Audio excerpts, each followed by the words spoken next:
Hi hello Andry defence അക്കാഡമിയുടെ പുതിയൊരു video സെഷനിലേക്ക് ഏവർക്കും സ്വാഗതം. അഗ്നിവീർ എക്സാമിന് തയ്യാറെടുക്കുന്ന ഉദ്യോഗാർത്ഥികൾക്കായിട്ടുള്ള സ്റ്റാറ്റിക് GK പോർഷനിൽ നിന്നും വരുന്ന കുറച്ച് പ്രീവിയസ് ക്വസ്റ്റ്യൻസ് ആണ് നമ്മൾ ഇന്ന് ഈ വീഡിയോയിലൂടെ ഡിസ്കസ് ചെയ്യുന്നത്. ക്വസ്റ്റ്യനും ആൻസറിനോടൊപ്പം തന്നെ നമ്മൾ ഓപ്ഷൻസും ഡിസ്കസ് ചെയ്യുന്നു. ഈ ഓപ്ഷൻസ് പ്രതീക്ഷിത ചോദ്യങ്ങളായിട്ട് ഇനി വരുന്ന എക്സാമിന് നമുക്ക് പ്രതീക്ഷിക്കാവുന്നതാണ്. ഓക്കെ, എല്ലാവരും വളരെയധികം ശ്രദ്ധിച്ചിരിക്കുക. സ്റ്റാർട്ട് ചെയ്യാം. നമ്മുടെ ഫസ്റ്റ് ക്വസ്റ്റ്യൻ ആണ്, which was the last battle of king Ashoka? Maurya സാമ്രാജ്യത്തിലെ അശോകന്റെ ഏറ്റവും അവസാനത്തെ യുദ്ധം ഏതാണെന്നാണ് ചോദ്യം. Option A battle of Kalinga, option B battle of Plassey, option C battle of Panipat, option D battle of Panipat second. നമ്മുടെ ആൻസർ എന്ന് പറയുന്നത് ബാറ്റിൽ ഓഫ് കലിംഗയാണ്. ഒഡീഷയിലെ കലിംഗ സാമ്രാജ്യം കീഴടക്കാൻ വേണ്ടിയിട്ടായിരുന്നു മൗര്യ സാമ്രാജ്യത്തിലെ രാജാവായിട്ടുള്ള അശോകൻ കലിംഗ യുദ്ധം നടന്നത്. ഇത് അദ്ദേഹത്തിന്റെ ഏറ്റവും അവസാനത്തെ യുദ്ധമായിരുന്നു. ഈ യുദ്ധത്തിൽ അദ്ദേഹം തന്നെയാണ് വിജയിച്ചത്. പിന്നീട് എന്ത് ചെയ്തു? യുദ്ധമെല്ലാം അദ്ദേഹം സ്റ്റോപ്പ് ചെയ്തു. രണ്ടാമത്തേതാണ് ബാറ്റിൽ ഓഫ് പ്ലാസി. പ്ലാസി യുദ്ധം നടന്നത് ഇന്ത്യയിൽ ബ്രിട്ടീഷ് ഈസ്റ്റ് ഇന്ത്യ കമ്പനിക്ക് ആധിപത്യം സ്ഥാപിക്കുവാൻ കാരണമായിട്ടുള്ള യുദ്ധമായിരുന്നു ബാറ്റിൽ ഓഫ് പ്ലാസി എന്ന് പറയുന്നത്. പ്ലാസി യുദ്ധം എന്ന് പറയുന്നത്. പ്ലാസി യുദ്ധം നടന്നത് 1757 ജൂൺ 23 ബാറ്റിൽ ഓഫ് പ്ലാസി നടന്നത്. അതുപോലെ തന്നെ പാനിപ്പത്ത് യുദ്ധം, 3 പാനിപ്പത്ത് യുദ്ധങ്ങളാണുള്ളത്. ഒന്നാം പാനിപ്പത്ത് യുദ്ധം, രണ്ടാം പാനിപ്പത്ത് യുദ്ധം, മൂന്നാം പാനിപ്പത്ത് യുദ്ധം. ഒന്നാം പാനിപ്പത്ത് യുദ്ധം നടന്ന 1526 ഏപ്രിൽ 21 ഒന്നാം പാനിപ്പത്ത് യുദ്ധം നടന്നത്. ഇത് ബാബറും ഇബ്രാഹിം ലോധിയും തമ്മിൽ നടന്ന യുദ്ധമായിരുന്നു. ഈ ഒരു യുദ്ധം കാരണമാണ് നമ്മൾ ഇന്ത്യയിൽ മുഗൾ സാമ്രാജ്യം സ്ഥാപിക്കപ്പെട്ടത്. രണ്ടാം പാനിപ്പത്ത് യുദ്ധം നടന്നത് 1556 നവംബർ 5 ഇത് അക്ബറും ഹെമുവും തമ്മിൽ നടന്ന യുദ്ധമായിരുന്നു രണ്ടാം പാനിപ്പത്ത് യുദ്ധം. മൂന്നാം പാനിപ്പത്ത് യുദ്ധം മറാത്തക്കാരും അഫ്ഗാൻകാരും തമ്മിൽ നടന്ന യുദ്ധമായിരുന്നു മൂന്നാം പാനിപ്പത്ത് യുദ്ധം. ഇത് നടന്നത് 1761 ജനുവരി 14 നമ്മുടെ രണ്ടാമത്തെ ചോദ്യത്തിലേക്ക് പോകാം. Which is the deepest ocean in the world? ഈ ലോകത്തിലെ തന്നെ ഏറ്റവും ആഴമേറിയ സമുദ്രം ഏതാണെന്നാണ് ചോദ്യം. Option A Atlantic ocean, option B Arctic ocean, option C Pacific ocean, option D Indian ocean. Answer എന്ന് പറയുന്നത് പസഫിക് ഓഷൻ. പസഫിക് ഓഷനിലെ മരിയാന ട്രെഞ്ചിലെ ചലഞ്ചർ ഡീപ്പാണ് ലോകത്തിലെ അല്ലെങ്കിൽ നമ്മുടെ ഭൂമിയിലെ തന്നെ ഏറ്റവും ആഴം കൂടിയ പ്രദേശം. പസഫിക് ഓഷന്റെ ആകൃതി എന്ന് പറയുന്നത് ട്രയാങ്കുലാർ ഷേപ്പ് ആണ്, ത്രികോണാകൃതിയാണ്. അറ്റ്ലാന്റിക് ഓഷന്റെ ആകൃതി എന്ന് പറയുന്നത് എസ് ആകൃതിയാണ്. ഇവിടുത്തെ ഏറ്റവും ആഴം കൂടിയ ഭാഗം എന്ന് പറയുന്നത് പ്യൂർട്ടോ റിക്കോ ട്രെഞ്ച് ആണ്.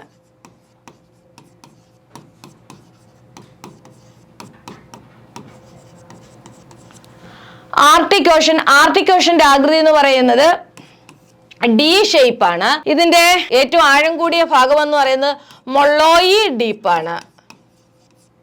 അതുപോലെ തന്നെയാണ് ഇന്ത്യൻ ഓഷന്റെ ആകൃതിയും ഏകദേശം ഏതാണ്? ട്രയാങ്കുലാർ ഷേപ്പ് ആണ്. അതുപോലെ തന്നെ ഇവിടുത്തെ ഏറ്റവും ആഴം കൂടിയ ഭാഗം എന്ന് പറയുന്നത് ജാവ ട്രെഞ്ച് ആണ്, അല്ലെങ്കിൽ സൂണ്ട ട്രെഞ്ച്. ഓക്കെ, നമുക്ക് നെക്സ്റ്റ് ക്വസ്റ്റ്യനിലേക്ക് പോകാം. Bastar is located in which state of India? ഇന്ത്യയുടെ ഏത് സംസ്ഥാനത്താണ് ബാസ്താർ എന്ന് പറയുന്ന പ്രദേശം സ്ഥിതി ചെയ്യുന്നത്? നമുക്ക് തന്നിരിക്കുന്ന ഓപ്ഷൻസ് ഇതൊക്കെയാണ്. Option A Andhra Pradesh, option B Uttar Pradesh, option C Chhattisgarh, option D Odisha. നമുക്ക് ഈ തന്നിരിക്കുന്ന ഓപ്ഷൻസ് എല്ലാം നക്സൽ ഏരിയയാണ്. നമുക്ക് ഈ തന്നിരിക്കുന്ന ചോദ്യവും ഏതാണ്? ഒരു നക്സൽ പ്രദേശമാണ് ബാസ്താർ എന്ന് പറയുന്നത്. ഈ സ്ഥലം സ്ഥിതി ചെയ്യുന്നത് ഏത് സംസ്ഥാനത്താന്ന് ചോദിച്ചാൽ ഏതാണ്? ഛത്തീസ്ഗഡിലാണ് ബാസ്താർ സ്ഥിതി ചെയ്യുന്നത്. ഛത്തീസ്ഗഡിന്റെ തലസ്ഥാനമാണ് റായ്പൂർ. ആന്ധ്രാപ്രദേശിന്റെ തലസ്ഥാനമാണ് അമരാവതി. ഉത്തർപ്രദേശിന്റെ തലസ്ഥാനമാണ് ലക്നൗ. ഒഡീഷയുടെ തലസ്ഥാനമാണ് ഭുവനേശ്വർ.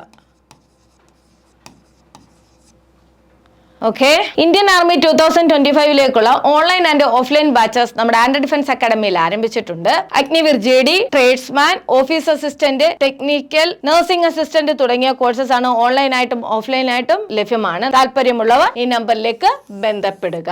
നെക്സ്റ്റ് ക്വസ്റ്റ്യൻ ആണ്, which river is known as Singhi Khamban in Tibet? ടിബറ്റിൽ സിംഘി ഖംബാൻ എന്ന പേരിൽ അറിയപ്പെടുന്ന നദി ഏതാണെന്നാണ് ചോദ്യം. ഓപ്ഷൻ എ ജലം, option B Brahmaputra, option C Sutlej, option D Indus. തന്നിരിക്കുന്നതിന്റെ ഉത്തരം ഏതാണെന്ന് വെച്ചാൽ ഏതാണ്? ഇൻഡസ് ആണ്. സിന്ധു നദിയെയാണ് ടിബറ്റിൽ സിംഘി ഖംബാൻ എന്ന പേരിൽ അറിയപ്പെടുന്നത്. ജലം നദിയുടെ പഴയ പേരാണ് വിതാസ്ത. ഗ്രീക്കിൽ ഇതിനെ ഹൈഡാസ്പസ് എന്ന പേരിലും അറിയപ്പെടുന്നു. ബ്രഹ്മപുത്ര. അസമിൽ അറിയപ്പെടുന്ന പേരാണ് കാമരൂപ. അരുണാചൽ പ്രദേശിൽ അറിയപ്പെടുന്ന പേരാണ് ഡിഹാങ്, സിയാങ് എന്നീ പേരുകളിൽ. അതുപോലെ തന്നെ ടിബറ്റിൽ അറിയപ്പെടുന്ന പേരാണ് യോർലങ് സാങ്പോ. സാങ്പോ എന്ന് ചോദിച്ചാലും ഉത്തരം ശരിയാണ്. ബംഗ്ലാദേശിൽ അറിയപ്പെടുന്ന പേരാണ് ബ്രഹ്മപുത്രയെ ജമുന. സത്ലജ് നദിയുടെ പഴയ പേരാണ് ശതദ്രു എന്ന പേരിൽ അറിയപ്പെടുന്നത് ഏതായിരുന്നു? സത്ലജ് ആണ്. നമുക്ക് അടുത്ത ക്വസ്റ്റ്യനിലേക്ക് പോകാം. 5th ക്വസ്റ്റ്യൻ ആണ്, ശ്രദ്ധിച്ചിരുന്നോ? Indira Gandhi gold cup is associated with which sports? താഴെ തന്നിരിക്കുന്ന ഏത് കായിക ഇനവുമായി ബന്ധപ്പെട്ടതാണ് ഇന്ദിരാഗാന്ധി ഗോൾഡ് കപ്പ് എന്ന് പറയുന്നത്? Option A hockey, option B badminton, option C cricket, option D football. തന്നിരിക്കുന്നതിൽ ആൻസർ എന്ന് പറയുന്നത് ഹോക്കിയാണ്. ഹോക്കിയുമായി ബന്ധപ്പെട്ട കപ്പാണ് ഏത്? Indira Gandhi gold cup. ബാഡ്മിന്റനുമായി ബന്ധപ്പെട്ടതാണ് തോമസ് കപ്പ്. ക്രിക്കറ്റുമായി ബന്ധപ്പെട്ടതാണ് ICC ചാമ്പ്യൻ ട്രോഫി എന്ന് പറയുന്നത്, അതുപോലെ തന്നെ രഞ്ജി ട്രോഫി. ഫുട്ബോളുമായി ബന്ധപ്പെട്ടതാണ് വിൻസ് ലിംബാർഡി ട്രോഫി.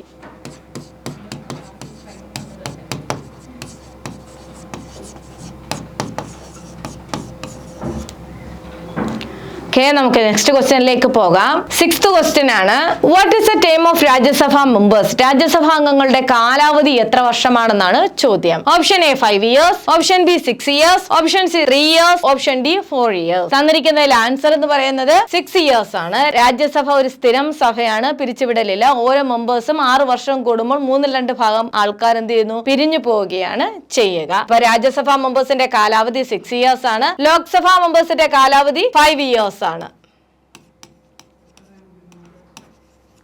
ലോക്സഭ മത്സരിക്കേണ്ടതിന്റെ പ്രായം എന്ന് പറയുന്നത് 25 years ആണ്. രാജ്യസഭ ആവുമ്പോൾ 30 years ആണ്. നമ്മുടെ chief of army staff, chief of navy staff, chief of air staff എന്നിവരുടെയൊക്കെ കാലാവധി എന്ന് പറയുന്നത് 3 വർഷം അല്ലെങ്കിൽ 62 വയസ്സാണ്. അമേരിക്കൻ പ്രസിഡന്റിന്റെ കാലാവധി എന്ന് പറയുന്നത് 4 വർഷമാണ്. നെക്സ്റ്റ് ക്വസ്റ്റ്യൻ ആണ്, Pele is associated with which sport? Pele എന്ന് പറയുന്ന കായിക താരം ഏത് കായിക ഇനവുമായി ബന്ധപ്പെട്ടിരിക്കുന്നു? Option A table tennis, option B football, option C hockey, option D baseball. തന്നിരിക്കുന്നതിൽ ആൻസർ എന്ന് പറയുന്നത് ഫുട്ബോൾ ആണ്. പെലെയുടെ ഒറിജിനൽ നെയിം ആണ് എഡിസൺ അരാൻഡസ് ഡോ നാസിമെന്റോ എന്നത്. ടേബിൾ ടെന്നീസുമായി ബന്ധപ്പെട്ടതാണ് നമ്മുടെ മുൻ രാഷ്ട്രപതിയായ പ്രതിഭ പാട്ടേൽ. ഹോക്കിയുമായി ബന്ധപ്പെട്ട കായിക താരമാണ് ഹർമൻ പ്രീത് സിംഗ്.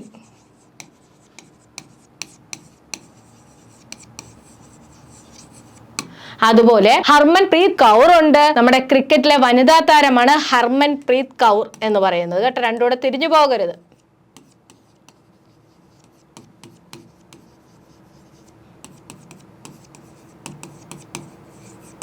ബേസ്ബോൾ എന്ന് പറയുന്നത് അമേരിക്കയുടെ ദേശീയ കായിക വിനോദമാണ് ബേസ്ബോൾ. നെക്സ്റ്റ് ക്വസ്റ്റ്യൻ ആണ് 8th ക്വസ്റ്റ്യൻ. ക്വസ്റ്റ്യൻ ഇതാണ്, where is the headquarters of world bank? World ബാങ്കിന്റെ ആസ്ഥാനം എവിടെയാണെന്നാണ് ചോദ്യം. Option A Paris, option B Washington, option C New York, option D London. തന്നിരിക്കുന്നതിൽ ആൻസർ എന്ന് പറയുന്നത് ഏതാണ്? വാഷിംഗ്ടൺ ആണ്. യുനെസ്കോയുടെ ആസ്ഥാനമാണ് പാരീസ്. UN ആസ്ഥാനമാണ് ന്യൂയോർക്ക്. IMO ഇന്റർനാഷണൽ മാരിടൈം ഓർഗനൈസേഷന്റെ ആസ്ഥാനമാണ് ലണ്ടൻ. നെക്സ്റ്റ് ക്വസ്റ്റ്യൻ ആണ്, which place is related to the outbreak of revolt 1857? 1857 ഒന്നാം സായുധ സമരം അല്ലെങ്കിൽ ഒന്നാം സ്വാതന്ത്ര്യ സമരം പൊട്ടിപ്പുറപ്പെട്ടത് എവിടെ നിന്നാണ് എന്നാണ് ചോദ്യം. 1857 വിപ്ലവത്തെ നമ്മൾ ഏത് പേരിലും അറിയപ്പെടുന്നു? ഷിപ്പോയ് ലഹള എന്ന പേരിലും അറിയപ്പെടുന്നു കേട്ടോ. ഷിപ്പോയ് മ്യൂട്ടിനി എന്ന പേരിലും അറിയപ്പെടുന്നത്. അങ്ങനെ വിശേഷിപ്പിച്ചത് ബ്രിട്ടീഷുകാരാണ്. Option A Chauri Chaura, option B Meerut, option C Jhansi, option D Jallian Wala Bagh. 1857 ഒന്നാം സ്വാതന്ത്ര്യ സമരം പൊട്ടിപ്പുറപ്പെട്ടത് മീററ്റിലായിരുന്നു. 1857 മെയ് 10 ഇത് ഉത്തർപ്രദേശിലാണ് മീററ്റ് സ്ഥിതി ചെയ്യുന്നത്. ചൗരി ചൗര എന്ന് പറയുന്നതും ഉത്തർപ്രദേശിലെ ഒരു സ്ഥലമാണ്. 1922 ഫെബ്രുവരി 22 ഗാന്ധിജിയുടെ നിസ്സഹകരണ പ്രസ്ഥാനവുമായി ബന്ധപ്പെട്ട് പ്രതിഷേധക്കാർക്കെതിരെ പോലീസുകാർ വെടിവെച്ച് ചൗരി ചൗര സംഭവം ഉണ്ടാകുന്നത്. ആ ഒരു സംഭവം നടന്നതും 1922 ഫെബ്രുവരി 22 ചൗരി ചൗര എന്ന് പറയുന്നതും UP-യിലാണ്. ഝാൻസി 1857 വിപ്ലവത്തിന് പങ്കുവഹിച്ച ഒരു സ്ഥലമായിരുന്നു ഏത്? ഝാൻസി എന്ന് പറയുന്നത്. ഝാൻസി റാണി ലക്ഷ്മിഭായി ഒക്കെ ഈ ഝാൻസിയുമായി ബന്ധപ്പെട്ടതാണ്. ജാലിയൻ വാലാബാഗ് മസാക്രേ നടന്നത് 1919 ഏപ്രിൽ 13-നാണ്. നെക്സ്റ്റ് ക്വസ്റ്റ്യനിലേക്ക് പോകാം. 10th ക്വസ്റ്റ്യൻ ഇതാണ്. Who was the first Indian to win the Nobel prize? ആദ്യമായി നോബൽ പ്രൈസ് നേടിയ ഇന്ത്യക്കാരൻ ആരാണെന്നാണ് ചോദ്യം. Option A CV Raman, option B Pandit Jawaharlal Nehru, option C doctor Radhakrishnan, option D Rabindranath Tagore. The answer is Rabindranath Tagore. 1913-ലാണ് സാഹിത്യത്തിനുള്ള നോബൽ സമ്മാനം അദ്ദേഹത്തിന് ലഭിച്ചത്. ലഭിച്ച കൃതി ഇതായിരുന്നു Gitanjali. Doctor CV Raman Raman effect എന്ന് പറയുന്നതിന് വിശദീകരണം നൽകി. കടലിന്റെ നീലിമയ്ക്കും ആകാശത്തിന്റെ നീലിമയ്ക്കും കാരണം എന്ത് എന്നതിനുള്ള വിശദീകരണം സഹിതം നൽകി. അദ്ദേഹം അത് അറിയപ്പെടുന്നത് രാമൻ എഫക്ട് എന്ന പേരിലാണ്. അതുകൊണ്ട് ഫിസിക്സിനുള്ള നോബൽ സമ്മാനം 1930-ൽ രണ്ടാമതായി ഇദ്ദേഹത്തിന് ലഭിച്ചു. രണ്ടാമത്തെ ഇന്ത്യക്കാരനാണ്. നോബൽ സമ്മാനം നേടിയ രണ്ടാമത്തെ ഇന്ത്യക്കാരനാണ് CV രാമൻ. പണ്ഡിറ്റ് ജവഹർലാൽ നെഹ്റു അദ്ദേഹത്തിന്റെ ഇന്ത്യയുടെ ആദ്യത്തെ പ്രൈം മിനിസ്റ്റർ ആണ്. അദ്ദേഹത്തിന്റെ ജന്മദിനം നവംബർ 14 നമ്മൾ ചിൽഡ്രൻസ് ഡേ ആയിട്ട് ആചരിക്കുന്നു. ഡോക്ടർ രാധാകൃഷ്ണൻ നമ്മുടെ രണ്ടാമത്തെ രാഷ്ട്രപതിയും ആദ്യത്തെ ഉപരാഷ്ട്രപതിയുമാണ്. ഇദ്ദേഹത്തിന്റെ ജന്മദിനം സെപ്റ്റംബർ 5 നമ്മൾ അധ്യാപക ദിനമായിട്ട് ആചരിക്കുന്നു. നെക്സ്റ്റ് ക്വസ്റ്റ്യൻ ആണ് 11th question. The question is where is the Indian military academy located? Indian military academy എവിടെയാണ് സ്ഥിതി ചെയ്യുന്നത് എന്നാണ് ചോദ്യം. Option A Dehradun, option B Gaya, option C Chennai, option D Hyderabad. Answer is Dehradun. 1932-ലാണ് ഉത്തരാഖണ്ഡിലെ ഡെറാഡൂൺ ആസ്ഥാനമാക്കി ഇന്ത്യൻ മിലിറ്ററി അക്കാഡമി നിലവിൽ വന്നത്. ഗയ ഓഫീസേഴ്സ് ട്രെയിനിങ് അക്കാഡമി ഗയയിലാണ് സ്ഥിതി ചെയ്യുന്നത്. 2011-ലാണ് ഇത് നിലവിൽ വന്നത്. Officers training academy. Officers training academy Chennai ആസ്പദമാക്കി വന്നത് 1963-ലാണ്. 1969-ലാണ് ഇന്ത്യൻ എയർഫോഴ്സ് അക്കാഡമി ഹൈദരാബാദ് ആസ്ഥാനമാക്കി വന്നത്. നെക്സ്റ്റ് ക്വസ്റ്റ്യൻ ആണ് 12th question. Which is the country send A human on moon on the first time? ആദ്യമായി മനുഷ്യനെ ചന്ദ്രനിലേക്ക് അയച്ചത് ഏത് രാജ്യമാണെന്നാണ് ചോദ്യം. Option A China, option B Russia, option C Japan, option D USA. Answer എന്ന് പറയുന്നത് USA ആണ്. USAയുടെ ബഹിരാകാശ ഏജൻസിയാണ് നാസ എന്ന് പറയുന്നത്. ആദ്യമായി ചന്ദ്രനിലെത്തിയ ആളെന്ന് പറയുന്നത് നീൽ ആംസ്ട്രോങ് ആണ്. അദ്ദേഹത്തോടൊപ്പം ബഹിരാകാശ യാത്ര നടത്തിയവരാണ് എഡ്വിൻ ആൾഡ്രിനും മൈക്കൽ കോളിൻസും. 1960 ജൂലൈ 20-നാണ് മനുഷ്യൻ ആദ്യമായി ചന്ദ്രനിൽ കാലുകുത്തിയത്. അതുകൊണ്ട് ജൂലൈ 20 ചാന്ദ്ര ദിനമായി നമ്മൾ ആചരിക്കുന്നു. ഇവർ സഞ്ചരിച്ച വാഹനമാണ് അപ്പോളോ 11. Next Japan. ജപ്പാന്റെ ബഹിരാകാശ ഏജൻസിയാണ് ജാക്സ. റഷ്യയുടെ ബഹിരാകാശ ഏജൻസിയാണ് RS, റഷ്യൻ സ്പേസ് ഏജൻസി എന്നാണ് ഇതിന്റെ ഫുൾ നെയിം എന്ന് പറയുന്നത്. മനുഷ്യനെ ആദ്യമായി സ്പേസിൽ എത്തിച്ചതും ആരാന്ന് ചോദിച്ചു കഴിഞ്ഞാൽ USSR ആണ്, റഷ്യയാണ്. അതേപോലെ തന്നെ വോസ്റ്റോക്ക് 1 എന്ന് പറയുന്ന വാഹനത്തിലാണ് മനുഷ്യൻ ആദ്യമായി ബഹിരാകാശത്തെത്തിയത്. ബഹിരാകാശത്തെത്തിയ ആദ്യത്തെ മനുഷ്യൻ ആരാന്ന് ചോദിച്ചാൽ ആരാണ്? യൂറി ഗഗാറിൻ ആണ്. 1961 ഏപ്രിൽ 12-നാണ് മനുഷ്യൻ ആദ്യമായി ബഹിരാകാശത്തേക്ക് എത്തിയത്.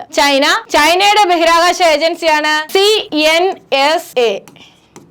ഓക്കെ, അടുത്ത ക്വസ്റ്റ്യനിലേക്ക് പോകാം. നെക്സ്റ്റ് ക്വസ്റ്റ്യൻ ഇതാണ്. Sardar Sarovar project is located on which river? Sardar Sarovar അണക്കെട്ട് അല്ലെങ്കിൽ ആ ഒരു പ്രോജക്ട് ഏത് നദിയിലാണ് സ്ഥിതി ചെയ്യുന്നതെന്നാണ് ചോദിക്കുന്നത്. Option A Narmada, option B Godavari, option C Kosi, option D Ganga അല്ലെങ്കിൽ ജാൻജസ്. തന്നിരിക്കുന്നതിൽ ആൻസർ എന്ന് പറയുന്നത് ഏതാണ്? നർമ്മദയാണ് answer. Polavaram hydro power project സ്ഥിതി ചെയ്യുന്നത് എവിടെയാണെന്ന് ചോദിച്ചാൽ ഏതാണ്? പോളവരം ഹൈഡ്രോ പവർ പ്രോജക്ട് സ്ഥിതി ചെയ്യുന്നത് Godavari നദിയിലാണ്. Kosi മേഘി river interlinking project സ്ഥിതി ചെയ്യുന്നത് എവിടെയാണ്? കോസിയാണ്. കോസി പ്രോജക്ട് എവിടെയാണ്? കോസിയാണ്. അതെവിടെയാണ്? ബീഹാറിലാണ്. ഗംഗ ശുചീകരണ പ്രവർത്തനമായിട്ടുള്ള പ്രോജക്റ്റ് ആണ് നമാമി ഗംഗ. ഓക്കെ, നെക്സ്റ്റ് ക്വസ്റ്റ്യനിലേക്ക് പോകാം. Next question 40th question. Which was the total number of members in drafting committee of Indian constitution? Indian ഭരണഘടനാ നിർമ്മാണ സഭയിലെ ഡ്രാഫ്റ്റിംഗ് കമ്മിറ്റിയിൽ എത്ര അംഗങ്ങൾ ഉണ്ടെന്നാണ് ചോദ്യം. Option A 8, option B 5, option C 7, option D 6. The answer is 7. Drafting കമ്മിറ്റിയിൽ മൊത്തം 7 അംഗങ്ങളായിരുന്നു ഉണ്ടായിരുന്നത്. ഇന്ത്യൻ ഭരണഘടനാ നിർമ്മാണ സഭയുടെ ആദ്യ ഒരു താൽക്കാലിക സമ്മേളനം കൂടിയായിരുന്നു. ആ സമ്മേളനം നടന്നത് 6 നവംബർ 1946. ഇതിലാണ് ആദ്യമായി ഒരു താൽക്കാലിക അധ്യക്ഷനെ ഭരണഘടനാ നിർമ്മാണ സഭ തെരഞ്ഞെടുക്കുന്നത്. അദ്ദേഹത്തിന്റെ പേരാണ് ഡോക്ടർ സച്ചിദാനന്ദ സിൻഹ. ഇന്ത്യൻ ഭരണഘടന മൊത്തം 2 വർഷവും 11 മാസവും 18 ദിവസവും എടുത്തിട്ടാണ് എഴുതി പൂർത്തിയാക്കിയത്. അത് എഴുതി പൂർത്തിയാക്കിയ ഡേ ആണ് 26 നവംബർ 1949. ഈ ഭരണഘടനയെ നമ്മുടെ ഇന്ത്യ അംഗീകരിച്ച വർഷമാണ് 26 ജാനുവരി 1950. അതോടുകൂടി ഇന്ത്യ എന്തായി? റിപ്പബ്ലിക് ആയി. ഒരു രാജ്യം റിപ്പബ്ലിക് ആവുന്നത് എഴുതപ്പെട്ട ഒരു ഭരണഘടന ഉള്ളപ്പോഴാണ്. അതുകൊണ്ട് നമ്മുടെ രാജ്യം റിപ്പബ്ലിക് ആയത് 1950 ജനുവരി 26-നാണ്. ഓക്കെ, നമ്മുടെ ലാസ്റ്റ് ക്വസ്റ്റ്യനിലേക്ക് പോകാം. 15th ക്വസ്റ്റ്യൻ ആണ്. Jodhpur is located in dash state of India? ഇന്ത്യയുടെ ഏത് സംസ്ഥാനത്താണ് ജോധ്പൂർ സ്ഥിതി ചെയ്യുന്നത് എന്നാണ് ചോദ്യം. Option A Uttar Pradesh, option B west Bengal, option C Maharashtra, option D Rajasthan. തന്നിരിക്കുന്നതിൽ answer എന്ന് പറയുന്നത് ഏതാണ്? രാജസ്ഥാനാണ്. ജോധ്പൂരിനെ നമ്മൾ അറിയപ്പെടുന്നത് ബ്ലൂ സിറ്റി എന്ന പേരിൽ അറിയപ്പെടുന്നു. Blue city. രാജസ്ഥാന്റെ തലസ്ഥാനം ജയ്പൂരാണ്. ജയ്പൂരിന്റെ അറിയപ്പെടുന്ന പേരാണ് പിങ്ക് സിറ്റി. വൈറ്റ് സിറ്റി എന്നറിയപ്പെടുന്ന രാജസ്ഥാനിലെ സ്ഥലമാണ് ഉദയ്പൂർ. ഗോൾഡൻ സിറ്റി അല്ലെങ്കിൽ യെല്ലോ സിറ്റി എന്ന പേരിൽ അറിയപ്പെടുന്ന രാജസ്ഥാനിലെ സ്ഥലമാണ് ജയ്സാൽമേർ. ഉത്തർപ്രദേശിന്റെ തലസ്ഥാനമാണ് ലക്നൗ. വെസ്റ്റ് ബംഗാളിന്റെ തലസ്ഥാനമാണ് കൊൽക്കത്ത. മഹാരാഷ്ട്രയുടെ തലസ്ഥാനമാണ് ഭോപ്പാൽ. ഓക്കെ, നമ്മുടെ GKയുടെ 15 ക്വസ്റ്റ്യൻസ് നമ്മൾ ഇന്ന് ഇവിടെ കംപ്ലീറ്റ് ചെയ്തിരിക്കുകയാണ്. 15 ക്വസ്റ്റ്യൻസ് വിത്ത് ഇറ്റ്സ് ഓപ്ഷൻ ആണ് നമ്മളിത് ക്ലിയർ ചെയ്തിരിക്കുന്നത്. എല്ലാവർക്കും ഈ ഒരു വീഡിയോ വളരെ ഹെൽപ്ഫുൾ ആണെന്ന് കരുതുന്നു. മറ്റൊരു വീഡിയോ സെഷനുമായി നമുക്ക് വീണ്ടും കാണാം. Till then bye.